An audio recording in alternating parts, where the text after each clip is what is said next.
Puji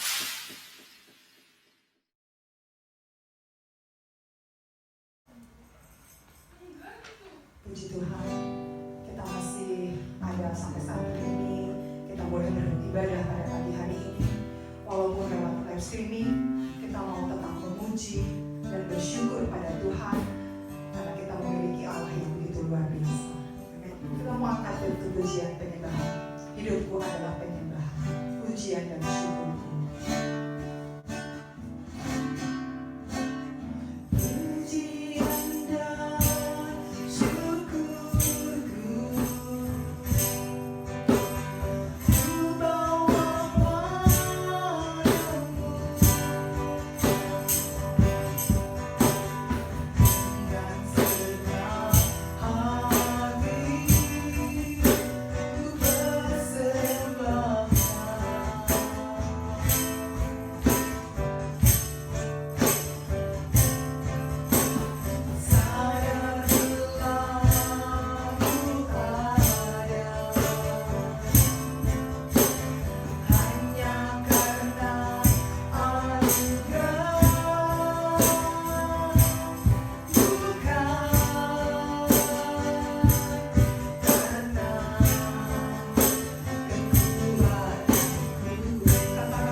menyembah Engkau Tuhan.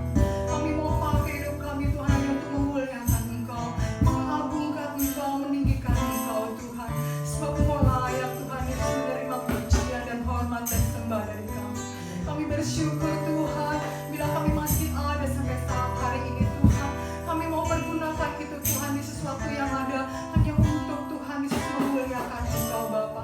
Kami berterima kasih karena kami memiliki Allah yang begitu baik, Allah yang begitu mengasihi kami Tuhan.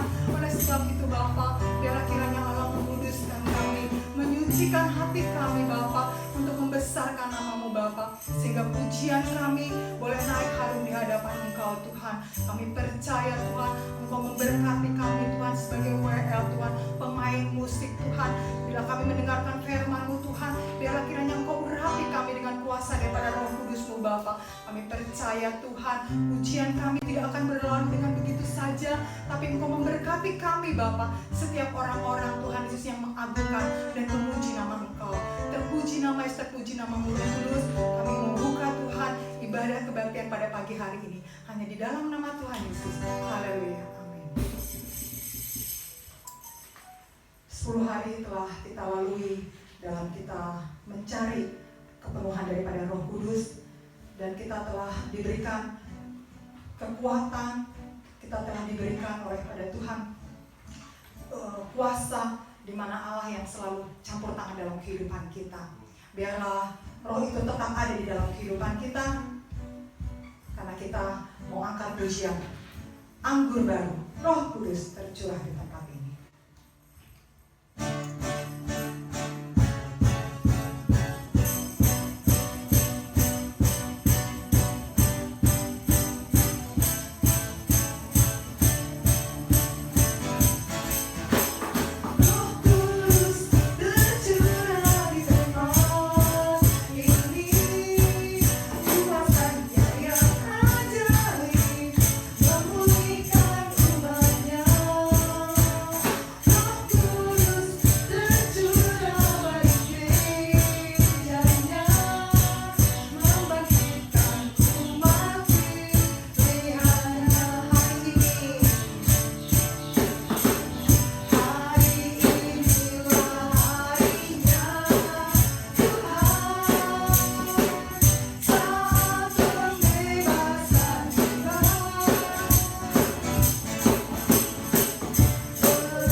mendengarkan sebagian daripada firman Tuhan.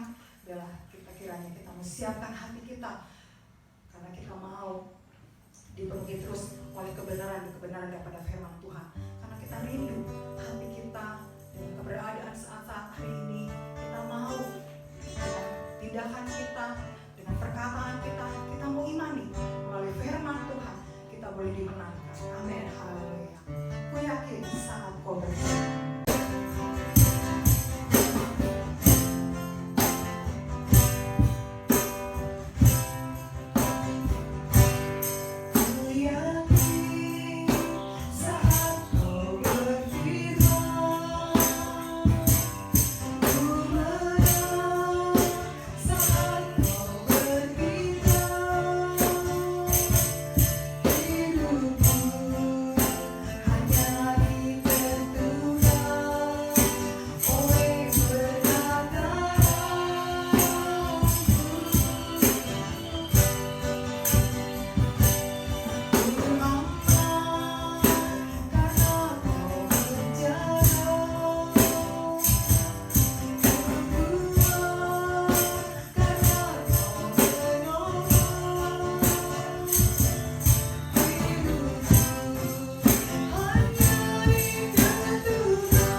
pujian kami boleh naik harum di hadapan Engkau Tuhan. Sebentar Tuhan kami mau diisi oleh kebenaran firman-Mu.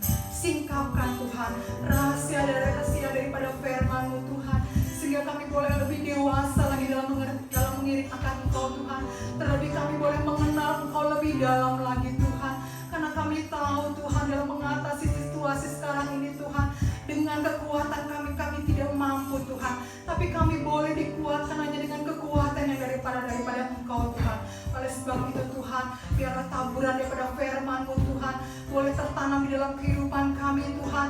Itu boleh kami pakai Tuhan Yesus untuk berbuah dalam kehidupan kami Bapa. Terima kasih Roh Kudus, terima kasih Yesus. Kau sucikan hati kami, layakan hati kami Tuhan. Buka telinga kami Bapa untuk mendengarkan sebagian daripada firman-Mu Tuhan. Kau urapi Tuhan, Kau kuduskan Tuhan hamba-Mu yang akan membawakan firman-Mu pada pagi hari ini.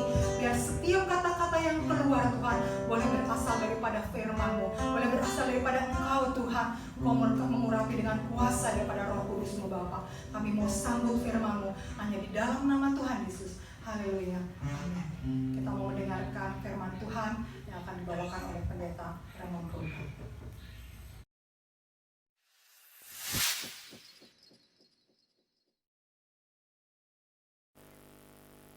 Haleluya. Puji Tuhan. Selamat pagi Bapak Ibu. Salam sejahtera dalam kasih Tuhan Yesus Kristus untuk kita semua. Dan selamat merayakan hari Pentakosta, hari yang ke-50 setelah Yesus bangkit, menampakkan diri kepada murid-murid. Dia naik ke surga sampai pada turunnya pencurahan Roh Kudus dalam kehidupan para rasul dan orang-orang percaya. Dalam beberapa hari yang sudah kita lewati, kita juga memperingati ketika orang-orang yang menerima kabar dari Yesus, pesan dari Yesus untuk menanti di Yerusalem sampai mereka menerima apa yang dijanjikan. Dan kita peringati itu bagaimana mereka tekun berdoa selama kurang lebih 9 hari. Dan jika Bapak Ibu menyimak apa yang kita baca setiap pembukaan doa-doa itu, maka disitulah ayat-ayat mengenai peranan, fungsi Roh Kudus, dan juga ayat-ayat yang menunjukkan kepada kita bagaimana pribadi-pribadi orang-orang itu dipenuhkan dengan Roh Kudus. Puji Tuhan, tentu hari yang membuat kita bersuka cita karena Roh Kudus itulah yang Yesus katakan lebih berguna bagi kamu kalau aku pergi kepada Bapa supaya ia mengirimkan penolong itu. Pagi hari ini kita sama-sama belajar firman Tuhan dengan judul Yesus membaptisku dengan Roh Kudus. Yesus membaptisku dengan Roh Kudus. Ayat pendahuluan kita baca peristiwa Pentakosta itu di Kisah Rasul pasal kedua ayat 1-4. Kisah Rasul kedua ayat 1-4. Ketika tiba hari Pentakosta, semua orang percaya berkumpul di satu tempat. Tiba-tiba turunlah dari langit suatu bunyi seperti tiupan angin keras yang memenuhi seluruh rumah di mana mereka duduk. Dan tampaklah kepada mereka lidah-lidah seperti nyala api yang bertebaran dan hinggap pada mereka masing-masing. Maka penuhlah mereka dengan Roh Kudus, lalu mereka mulai berkata-kata dalam bahasa-bahasa lain, seperti yang diberikan oleh Roh itu kepada mereka untuk mengatakannya. Mereka sedang berkumpul pada hari Pentakosta, lalu turunlah Roh Kudus, hinggap dalam bentuk lidah-lidah api. Dan mereka dipenuhkan Roh Kudus. Tanda yang ditulis oleh Alkitab yang menyertainya adalah mereka mulai berkata-kata dalam bahasa lain. Mari kita akan melihat sebagai pendahuluan pengertian mengenai dibaptis maupun dipenuhi. Sebab kalau kita lihat dari apa yang Yesus sampaikan, bentuk tulisan atau kata yang digunakan adalah dibaptis. Sedangkan kemudian seperti dalam Kisah Para Rasul pasal 2 ini yang kita baca, implikasi atau aplikasi yang terjadi adalah Roh Kudus itu turun dan memenuhi. Saudara, baptisan dan kepenuhan Roh Kudus. Nah, tentu secara etimologi, secara arti kata memang beda artinya. Namun, Alkitab sendiri menjelaskan bahwa peristiwa turunnya Roh Kudus dan memenuhi murid-murid adalah implikasi langsung dari janji Bapa, yaitu baptisan Roh Kudus. Arti katanya tentu beda baptisan dengan penuh. Tapi aplikasinya, penerapannya, fakta kenyataan yang terjadi adalah ketika pesan baptisan itu, baptisan Roh Kudus disampaikan, maka yang terjadi di Kisah Rasul pasal 2, penerapannya adalah Roh Kudus turun, hinggap dan memenuhi mereka. Karena memang masih ada perbedaan pendapat, ada dua golongan memang yang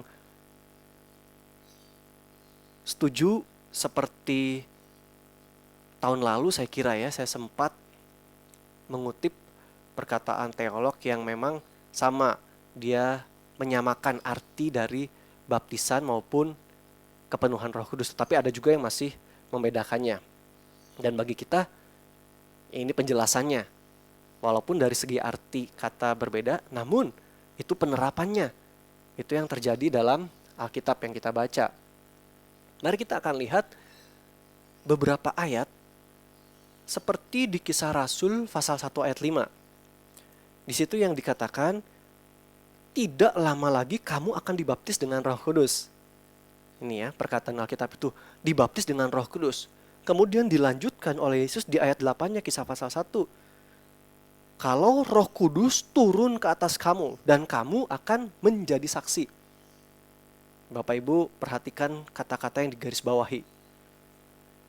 Dibaptis dengan Roh Kudus, lalu dikatakan ayat 8, Roh Kudus itu turun, nanti turun, kamu akan menjadi saksi. Lalu di Lukas pasal 24 ayat 48 sampai 49, kamu adalah saksi.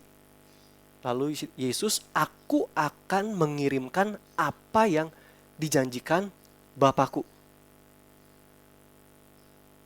Yesus akan mengirimkan apa yang dijanjikan. Yaitu ada baptis, ada Roh Kudus turun, ada penuh, ada jadi saksi, lalu ada soal janji. Karena memang ini adalah janji dari Bapa melalui Yesus Kristus bahwa Roh Kudus itu akan turun atau mereka akan dibaptis. Kemudian dalam tadi yang kita sudah baca Kisah 2 ayat 2 sampai 4, disitulah Roh Kudus turun. Lalu maka penuhlah mereka. Orang-orang yang bertekun di situ berdoa sehati, Roh Kudus turun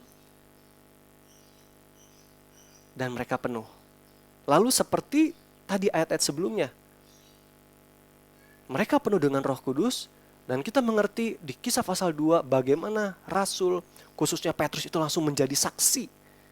Dia yang menjelaskan peristiwa yang terjadi pada waktu itu. Menjadi saksi Yesus.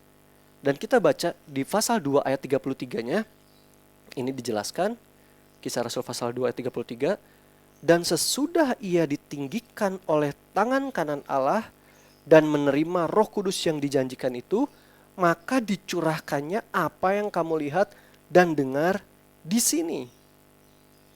Sesudah ia ditinggikan oleh tangan kanan Allah dan menerima Roh Kudus yang dijanjikan itu, maka dicurahkannya apa yang kamu lihat dan dengar di sini.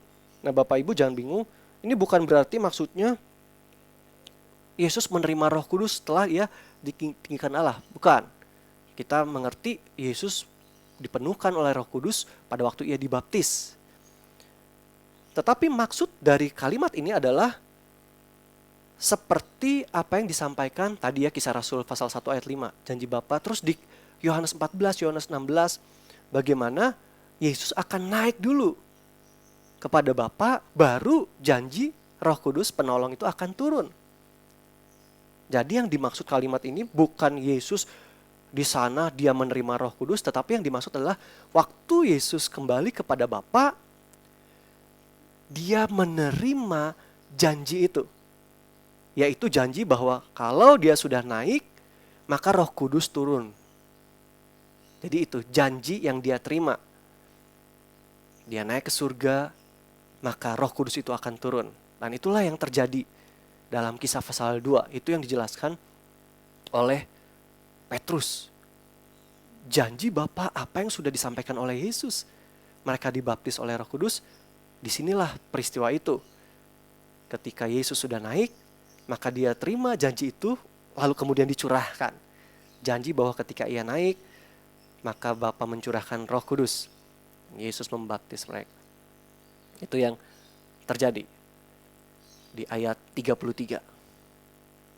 Pada waktu itulah janji Bapa digenapi mengenai baptisan Roh Kudus. Lalu berikutnya di Kisah Rasul pasal 10 ayat 44 sampai 46. Saudara lihat peristiwa ketika orang-orang juga dipenuhkan Roh Kudus. Ini juga ayat-ayat yang sudah kita baca. Kisah 10 ayat 44 sampai 46. Ketika Petrus sedang berkata demikian, turunlah Roh Kudus ke atas semua orang yang mendengarkan pemberitaan itu. Dan semua orang percaya dari golongan bersunat yang menyertai Petrus tercengang-cengang karena melihat bahwa karunia Roh Kudus dicurahkan ke atas bangsa-bangsa lain juga. Sebab mereka mendengar orang-orang itu berkata-kata dalam bahasa roh dan memuliakan Allah. Lalu kata Petrus dan selanjutnya. Saudara lihat, di sini Kornelius dan seisi rumahnya, mereka menerima Roh Kudus yang terjadi dengan tanda persis yang dialami para rasul. Mereka berkata-kata dengan bahasa roh. Terus di ayat 47-nya, bolehkah orang mencegah untuk membaptis orang-orang ini dengan air sedangkan mereka telah menerima Roh Kudus sama seperti kita? Sama seperti kejadian para rasul, termasuk Petrus. Itu yang dialami oleh Kornelius dan seisi rumahnya. Lalu dijelaskan dalam pasal 11. Pasal 11 ayat 15 sampai 16.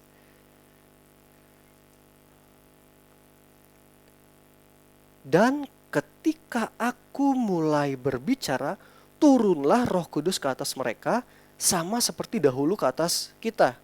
Petrus menjelaskan apa yang terjadi waktu itu. Turun Roh Kudus sama seperti dahulu ke atas kita. Ayat 16. Maka teringatlah aku akan perkataan Tuhan. Teringatlah aku akan perkataan Tuhan. Yohanes membaptis dengan air, tetapi kamu akan dibaptis dengan Roh Kudus. Jadi saudara lihat, Alkitab sendiri menjelaskan. Ini yang dimaksud dengan dibaptis oleh Roh Kudus. Yaitu peristiwa bagaimana mereka penuh dengan Roh Kudus. Yang ditandai dengan berkata-kata dengan bahasa lain. Seperti yang dialami para rasul. Dan kemudian dialami juga oleh Kornelius dan seisi rumahnya. Puji Tuhan. Supaya kita tidak bingung. Gimana yang benar dibaptis apa dipenuhi Roh Kudus? Ternyata dijelaskan oleh Alkitab. Petrus teringat. Inilah ketika Tuhan sampaikan. Yohanes membaptis dengan air, tapi kamu akan dibaptis dengan Roh Kudus. Dibaptis dengan Roh Kudus, terjadilah implikasinya. Waktu mereka penuh dengan Roh Kudus, berkata-kata dengan bahasa lain. Seperti dialami para rasul dan juga dialami oleh Kornelius pada ayat ini. Puji Tuhan. Ini definisi dipenuhkan oleh Roh Kudus. Dalam pendahuluan kita. Dipenuhi oleh Roh Kudus, itu berarti Yesus, Sang Pemberi itu Yesus. Yesus yang membaptis kita dengan Roh Kudus, dan Roh Kudus itu memenuhi, menguasai, dan memimpin kita untuk melakukan kehendak Tuhan. Bagi kita, masing-masing kita, Tuhan punya kehendak.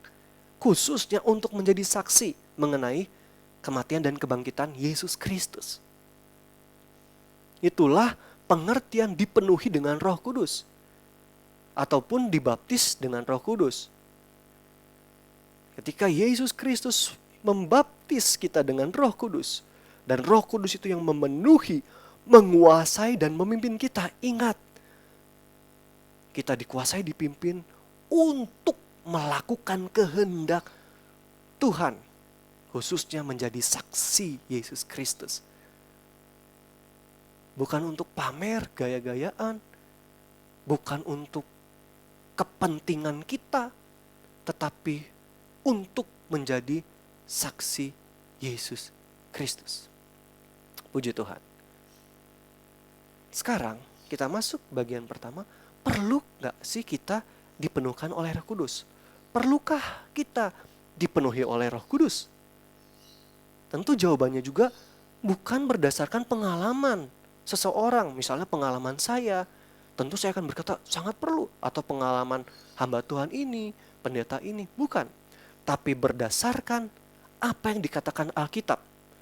Untuk kita mau mengerti, menyadari, perlu gak sih sebenarnya kita dipenuhi oleh Roh Kudus itu? Dibaptis oleh Roh Kudus. Beberapa poin, ada cukup banyak. Yang pertama, ditulis di keempat Injil. Nanti saudara bisa lihat, bisa baca. Ditulis di keempat Injil bagaimana Yesus akan membaptis dengan Roh Kudus. Ditambah lagi di Kisah Para Rasul tadi pasal 1 ayat 5. Dalam 5 kitab ditulis Yesus akan membaptis dengan Roh Kudus. Yang kedua, di Lukas 3 ayat 22, Lukas 4 ayat 1, kemudian Kisah Rasul pasal 10 ayat 38. Itu yang beberapa hari lalu juga kita baca. Yesus dipenuhi, diurapi dengan Roh Kudus. Saat itu dia dibaptis, lalu turunlah Roh Kudus ke atasnya dalam bentuk seperti burung merpati. Lalu di Kisah 10 ayat 38, di situ dikatakan Yesus itu dipenuhi dengan Allah mengurapi dia dengan Roh Kudus. Puji Tuhan. Jadi Yesus Kristus sendiri dia membaptis dengan Roh Kudus sampai ditekankan oleh 5 kitab itu. Dan juga yang kedua, Yesus sendiri mengalami dipenuhi, diurapi dengan Roh Kudus. Berikutnya, yang ketiga, perlu gak kita dipenuhi Roh Kudus? Di Kisah pasal 2 ayat 4, ayat yang kita sudah baca tadi, murid-murid saja yang selalu bersama dengan dia, yang selalu diajarnya, yang selalu menikmati pesan-pesan Tuhan. Kurang rohani apalagi ya saudara, kurang kuat apalagi, selalu bersama dengan Yesus, tapi tetap mereka perlu dipenuhi oleh Roh Kudus. Bersama tentu sekitar kurang lebih 120 orang. Dan juga termasuk Rasul Paulus atau Saulus itu di Kisah pasal 9 ayat 17. Dia juga dipenuhi oleh Roh Kudus. Para rasul, murid-murid dipenuhi oleh Roh Kudus dan orang-orang lain juga. Kemudian yang keempat di Kisah 4 ayat 29 sampai 31. Saat mereka terancam, Roh Kudus memenuhi dan memberi keberanian kepada para rasul tentunya untuk memberitakan firman. Ini salah satu nanti poin berikutnya. Bagaimana peranan fungsi Roh Kudus. Waktu kita terancam, waktu kita takut, Roh Kudus akan memenuhi dan memberi keberanian.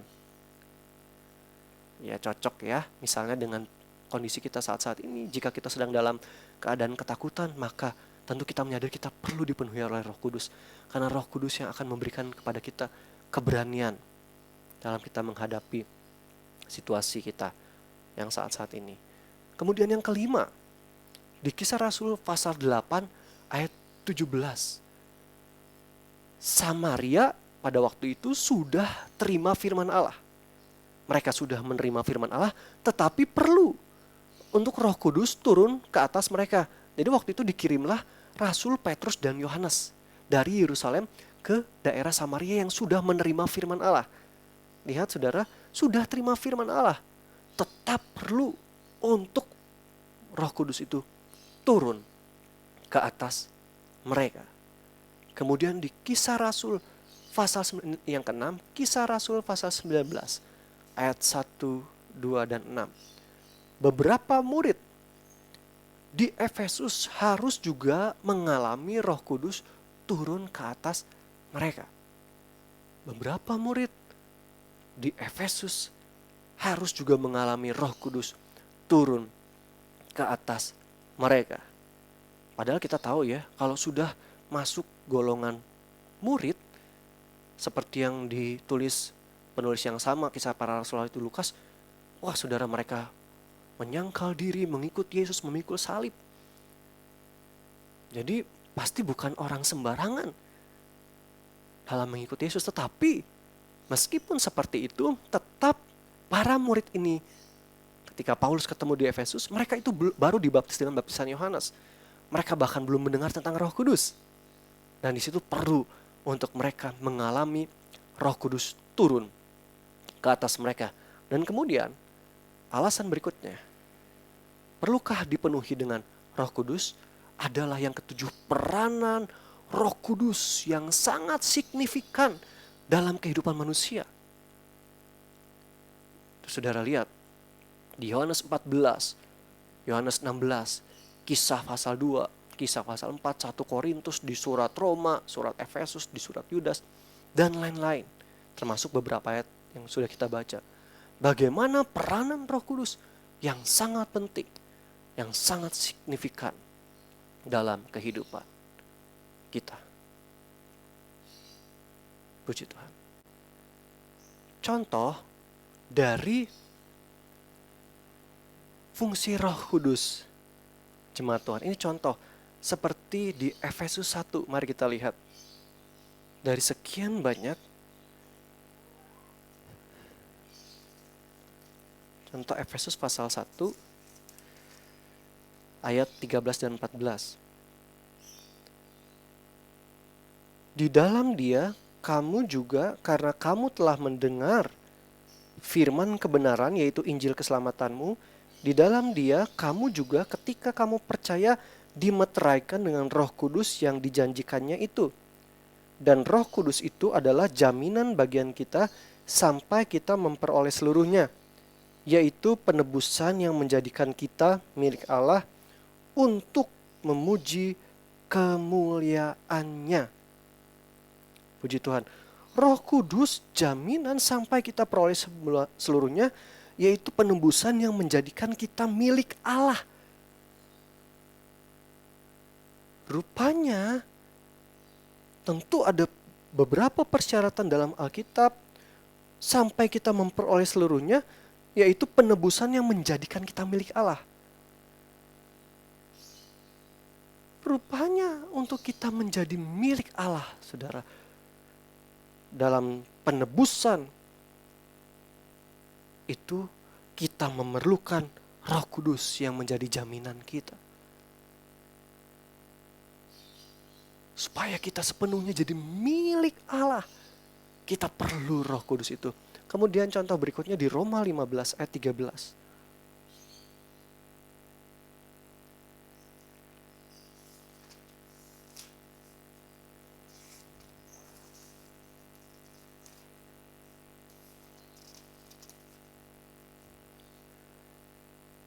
Semoga Allah sumber pengharapan memenuhi kamu dengan segala sukacita dan damai sejahtera dalam iman kamu, supaya oleh kekuatan Roh Kudus kamu berlimpah-limpah dalam pengharapan. Puji Tuhan. Di dalam Roh Kudus, bersama dengan Roh Kudus, oleh kekuatan kuasa Roh Kudus, kita berlimpah-limpah dalam pengharapan. Dan jangan lupa, pengharapan kita dasarnya adalah Yesus. Itu makanya di ayat 12 dan selanjutnya kata Yesaya, taruk dari pangkal Isai akan terbit, dan ia akan bangkit untuk memerintah bangsa-bangsa, dan kepadanya lah bangsa-bangsa akan menaruh harapan. Kepada Dia, kepada Yesus. Saudara, di tengah situasi ini, sekarang ini, bagaimana mau berharap kepada siapa manusia? Dengan segala peraturan yang coba dibuat, dengan kebijakan yang semua bermaksud baik. Kan bukannya kita lihat di berita beberapa hari terakhir ini kemudian ada, ya kaget lah ya, ada lonjakan lagi di beberapa tempat. Nah, kita tidak mengerti. Orang berupaya sampai ada pakar yang mengatakan untuk Indonesia ya gimana ya? Yang satu ditutup, yang lain sudah mulai dibuka, nanti kemudian yang ditutup PSBB, dia pergi ke yang dibuka, terus jangan-jangan menularkan. Banyak hal-hal yang yang disangka bisa terjadi yang negatif. Bingung saudara, mau berharap kemana? Bagaimana kalau situasi ini lebih panjang, tidak bisa diprediksi seperti yang diinginkan, diharapkan. Bahkan beberapa hari yang lalu saya sempat ikut, saudara, itu memang tentang musik ya. Ada jemaat kita juga ikut tuh. Bagaimana diperkirakan itu dari UNESCO ya, bahwa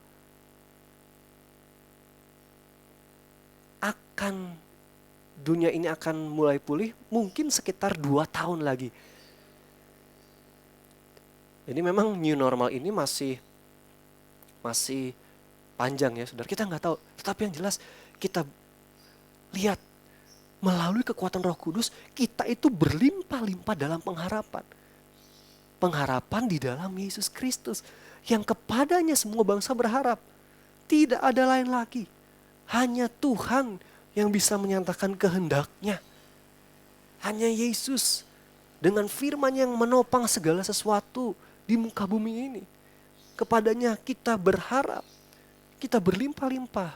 Walaupun dunia bisa semakin buruk, keadaan, kenyataan yang terjadi semakin mencemaskan, menakutkan, tapi kita memiliki pengharapan di dalam Yesus Kristus. Tidak ada yang mustahil di dalam Dia. Dia tetap sama dulu, sekarang, dan sampai selama-lamanya. Puji Tuhan. Dan itulah salah satu juga fungsi peranan dari Roh Kudus. Saudara,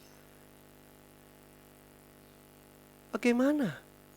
Apakah dari kurang lebih 7 poin, belum lagi kalau saudara baca ini mengenai, saudara silakan cari ayat-ayat itu, peranan Roh Kudus. Ada banyak sekali, belasan lebih.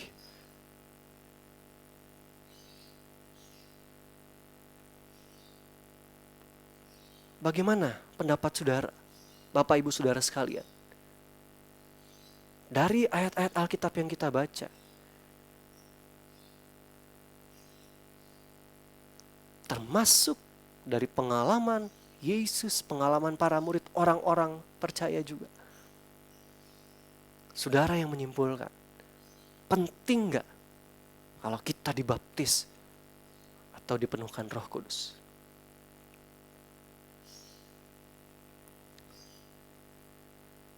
Waktu kita menyadari, iya betul Tuhan, saya sudah lihat dari firman Allah dan ini sangat penting.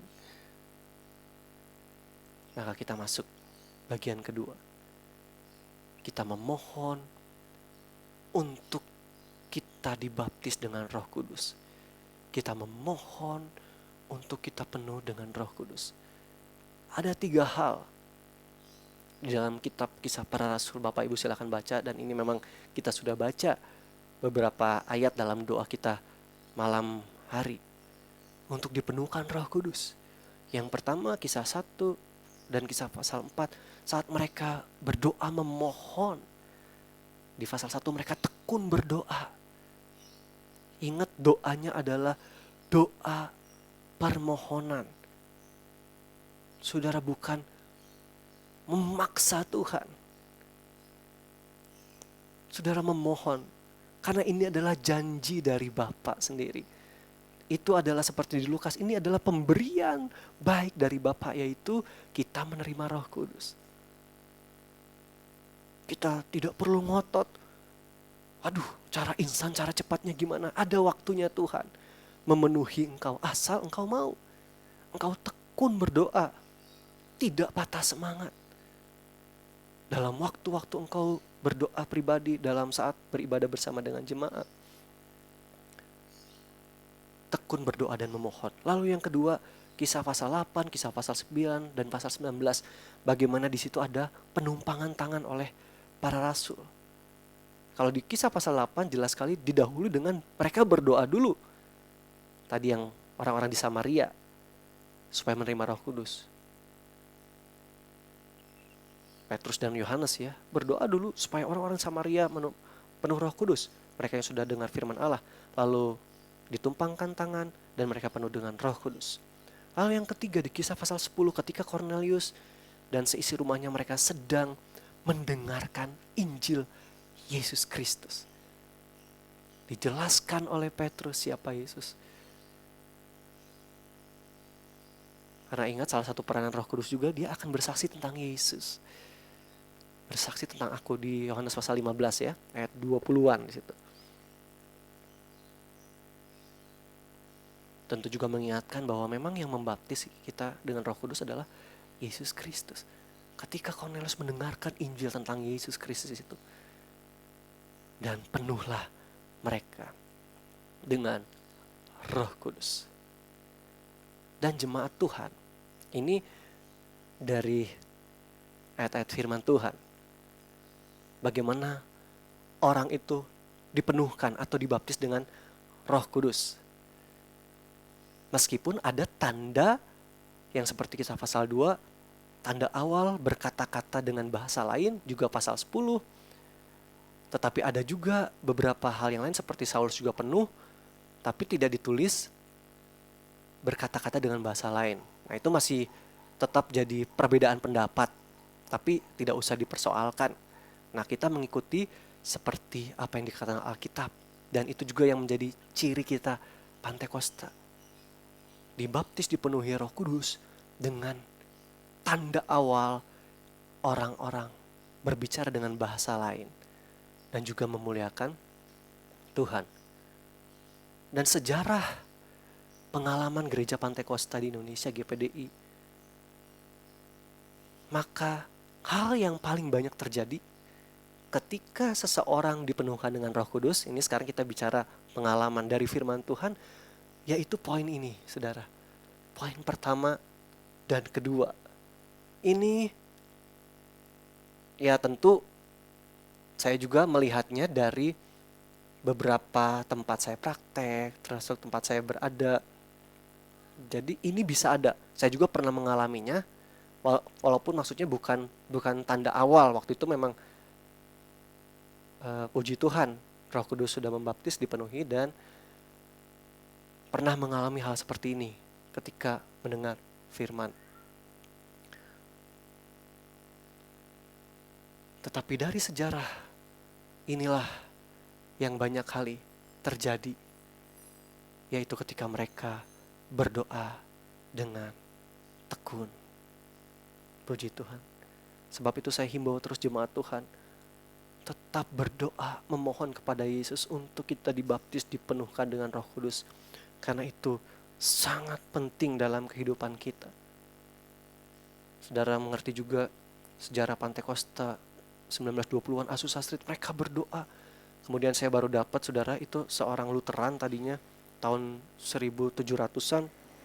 Dia yang termasuk memenangkan John Wesley, seorang teolog di Inggris. Bagaimana dia juga dipenuhkan dengan Roh Kudus. Lalu mereka ciri hidupnya adalah seperti di Kisah Para Rasul, dan mereka memang tekun berdoa. Bahkan mereka membuat tembok doa, prayer wall,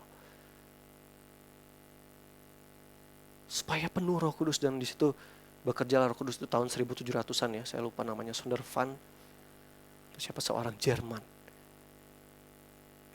Mereka dipenuhkan Roh Kudus ketika mereka berdoa bersungguh-sungguh tekun. Sebab itu saya himbau terus jemaat berdoa. Ini kesimpulannya. Ketika kita mau ikuti firman Tuhan, kiranya Yesus Kristus membaptis kita semua dengan Roh Kudus yang terus menguasai dan menuntun kita untuk melakukan segala kehendaknya dan menuntun kepada seluruh kebenaran sampai kita sempurna sebagai milik Allah. Kiranya Yesus Kristus membaptis kita semua dengan Roh Kudus yang terus menguasai dan menuntun kita untuk melakukan segala kehendak-Nya dan menuntun kepada seluruh kebenaran sampai kita sempurna sebagai milik Allah. Puji Tuhan. Kasih karunia, damai sejahtera menyertai kita semua. Puji Tuhan. Haleluya. Puji Tuhan. Kami perlu Engkau Tuhan. Haleluya. Kami perlu Roh Kudus-Mu. Roh Kudus, Kau hadir di sini. Roh Kudus, ku mengasihi-Mu. Kau lembut, Kau manis, Kaulah penghiburku, penolongku, diutus Bapakku. Roh Kudus, Roh Kudus, Kau hadir di sini. Roh Kudus, ku mengasihi-Mu. Kau lembut, Kau manis, Kaulah penghiburku, penolongku, diutus Bapakku. Ku buka hati untuk Roh-Mu Tuhan. Ku buka hati menyembah-Mu Yesus.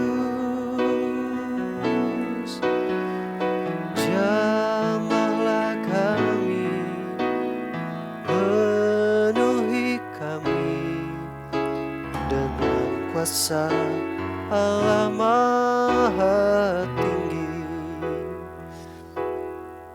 Haleluya. Haleluya. Kami perlu Engkau Tuhan. Ya, jamah kami.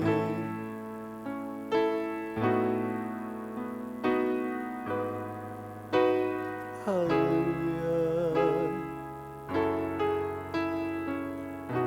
Haleluya. Ya Tuhan. Ya, kami perlu Engkau. Yesus, kami perlu Roh Kudus-Mu. Baptis kami, penuhi kami Tuhan. Karena kami mengerti dari firman Allah betapa pentingnya kehadiran Engkau dalam hidup kami. Kehadiran Roh Kudus yang memenuhi kami. Haleluya. Ya Tuhan. Yesus. Puji Tuhan. Haleluya.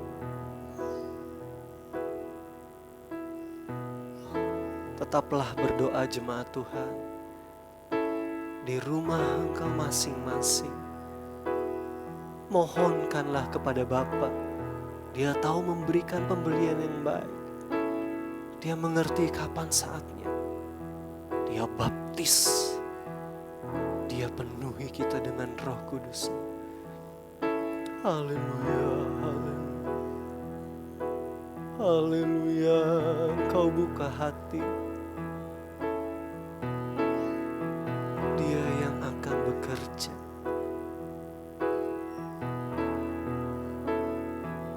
Puji Tuhan. Haleluya. Haleluya. Terima kasih Tuhan. Haleluya. Haleluya. jemaat Tuhan. Mereka punya hati kerinduan untuk tekun berdoa.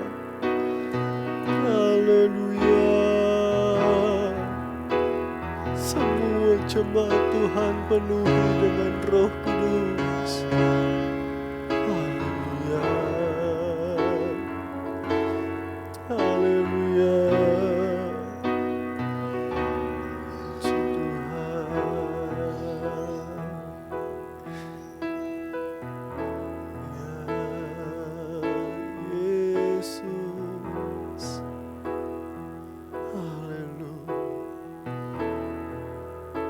Teruslah memiliki pengharapan kepadanya. Teruslah merindukan pribadinya. Roh Kudus yang lembut, Roh Kudus yang manis.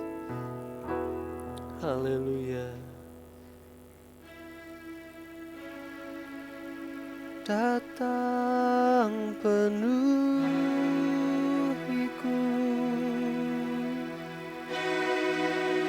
datang urapiku, datang segarkanku,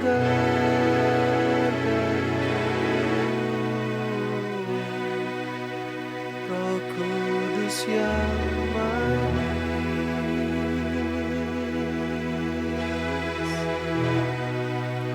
datang penuhiku,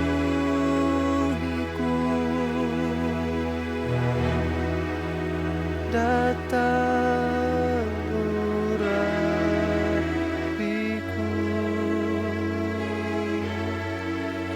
datang segarkanku,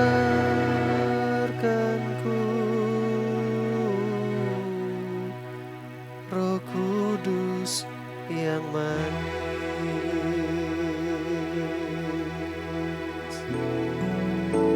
Datang penuh,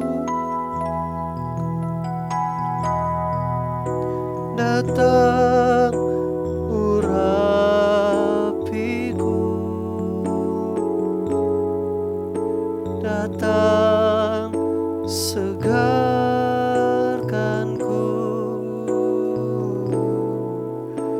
Roh Kudus yang manis.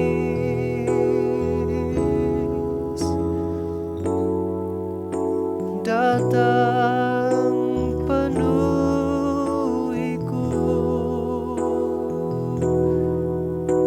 datang urapiku,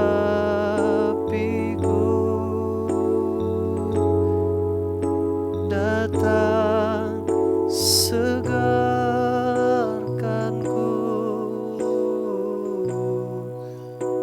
Roh Kudus yang manis.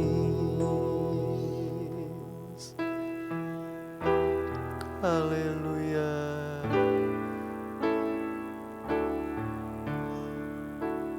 Kiranya pengalaman firman Tuhan ini nyata dalam kehidupanmu. Haleluya. Terima kasih Tuhan. Dan kami akan berbuah. Buah roh itu nampak dalam hidup kami. Bahkan karunia-karunia Roh Kudus Engkau berikan kami untuk bisa menjadi saksi Tuhan, melayani Engkau. Peganglah tanganku Roh Kudus setiap hari. Ku tak dapat jalan sendiri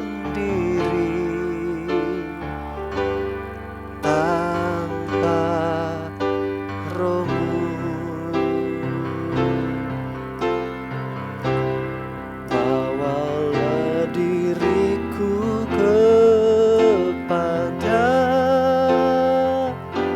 segala kebenaran.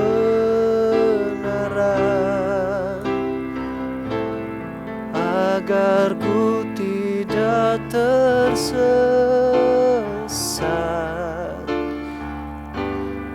mengikuti jalanmu. Haleluya. Terima kasih Bapa yang baik. Ini doa kami, ini permohonan kami Tuhan. Pegang kami dengan Roh Kudus-Mu, urapi kami Tuhan. Kami menyadari kami perlu dipenuhi, dipimpin oleh Roh Kudus-Mu setiap waktu. Curahkanlah itu Tuhan bagi jemaat Tuhan. Dan terus penuhi kami, untuk kami boleh berbuah bagi Kristus. Kami benar-benar menjadi saksi Tuhan. Terima kasih Tuhan. Haleluya, haleluya. Pengalaman firman ini nyata dalam kehidupan pribadi jemaat Tuhan. Kami terus berdoa Tuhan, buat kondisi yang terjadi saat-saat ini. Kami hanya berserah pada Tuhan. Kami berupaya menjaga segala sesuatunya, entaati pemerintah kami. Dan Tuhan yang memberikan hikmat terus Tuhan. Tuhan yang mengendalikan segala situasi. Kami punya pengharapan yang pasti di dalam Engkau. Berlimpah-limpah pengharapan kami. Di dalam Engkau ada sejahtera Tuhan, ketenangan. Berikan kami semua ketenangan. Dalam kami menjalani hari-hari kami Tuhan. Bahkan program berikutnya mengenai new normal ini. Kami boleh mentaati semuanya Tuhan. Bahkan segala proses perizinan. Tuhan yang berkarya. Tuhan yang memegang hati pemerintah kami Tuhan. Dan kiranya ketika ibadah-ibadah ini boleh kembali dibuka, maka Tuhan terus berkarya. Bekerja dengan cara Tuhan yang ajaib. Demikian juga tenaga medis, dokter, suster, perawat-perawat, bahkan relawan, juga TNI dan Polri yang terus bekerja Tuhan. Menjaga keamanan, ketertiban, menjaga situasi. Mari berkati mereka, selamatkan Tuhan sebanyak mungkin orang-orang di bangsa kami. Untuk mereka juga menerima Yesus sebagai juru selamat melalui kondisi yang terjadi ini Tuhan. Orang-orang akan bertekuk lutut pada Engkau Yesus Kristus. Segala bangsa akan berharap kepadamu. Puji Tuhan. Terima kasih Bapa untuk hari ini. Kami boleh merayakan Pentakosta. Saat Engkau mencurahkan Roh Kudus-Mu dalam kehidupan orang-orang percaya. Maka Engkau pun mencurahkan Roh Kudus-Mu dalam kehidupan kami. Memenuhi kami, menguasai, menuntun langkah-langkah kami kepada seluruh kebenaran. Dalam aktivitas yang kami lakukan ya Tuhan sepanjang minggu yang berjalan. Tuhan yang menolong kami. Tuhan yang menyertai kami. Berikanlah kepada kami kecukupan Tuhan. Segala persoalan yang dialami jemaat, Tuhan yang memberikan jalan keluar. Mereka yang sakit Tuhan sembuhkan dalam nama Yesus Kristus yang berkuasa. Engkau berkuasa ajaib dan firman-Mu hidup dalam hidup kami. Terima kasih Bapa. Kami mengucap syukur mengakhiri ibadah perayaan Pentakosta kami hari ini. Haleluya. Dan sekarang jemaat Tuhan, terimalah berkat anugerah dari Allah Bapa, cinta, kasih sayang, damai sejahtera dari Tuhan Yesus, pimpinan, persekutuan, kekuatan, penghiburan dari Roh Kudus akan menyertai dan memberkati kita semua, baik dengan berkat jasmani maupun rohani untuk setiap pribadi, rumah tangga kita masing-masing dan keluarga besar jemaat Tuhan. Mulai saat ini, esok, hari-hari selanjutnya sampai Tuhan Yesus datang kembali menjemput kita semua. Kami sudah berdoa mengucap syukur telah terima berkat Tuhan dalam nama Tuhan Yesus Kristus. Haleluya. Semua yang percaya berkata, amin. Selamat pagi, Tuhan berkati kita semua. Selamat hari Pentakosta.